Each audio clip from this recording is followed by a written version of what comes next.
आज हम national crime record bureau के बारे में डिस्कस करेंगे। ये कब स्टेबलाइज हुआ और क्या इम्पोर्टेंस है इसके हमारे एग्ज़ाम पॉइंट ऑफ व्यू से।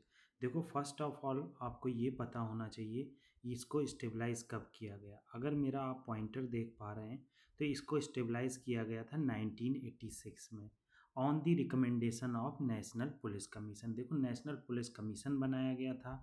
उस टाइम पर बहुत सारी ऐसी घटनाएं हो रही थी, प्रॉब्लम्स हो रही थी, जिसके लिए नेशनल क्राइम रिकॉर्ड ब्यूरो की बहुत इम्पोर्टेंस थी।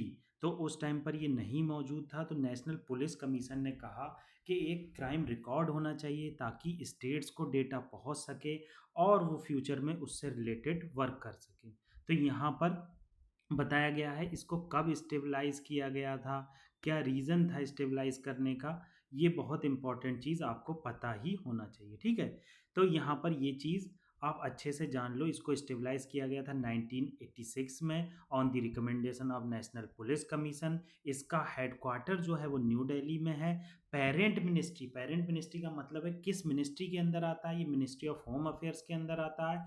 आप इसे मिनिस्ट्री ऑफ इंफॉर्मेशन और ब्रॉडकास्टिंग में मत समझना। जो पुलिस रिलेटेड चीज़ें हैं, देखो पुलिस क्या है, एक स्टेट सब्जेक्ट है।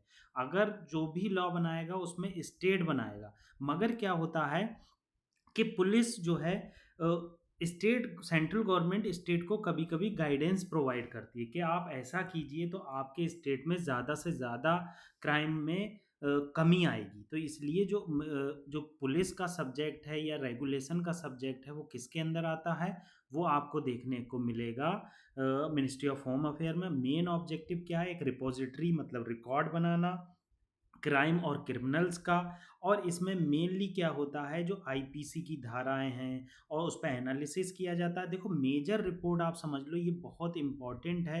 मेजर रिपोर्ट आप जान लो कौन कौन सी मेजर रिपोर्ट। अगर मेजर रिपोर्ट में अगर आप देखोगे तो crime in India, accidental death and suicide in India, prison statics in India, missing person. Crime in India जो रिपोर्ट है ये बहुत ज़्यादा चर्चा में रहती है, ठीक है। तो आगे क्या बताया गया, मेजर प्रोजेक्ट इनिशिएटिव कौन कौन से प्रोजेक्ट लिए। देखो, crime and criminal tracking network and system है।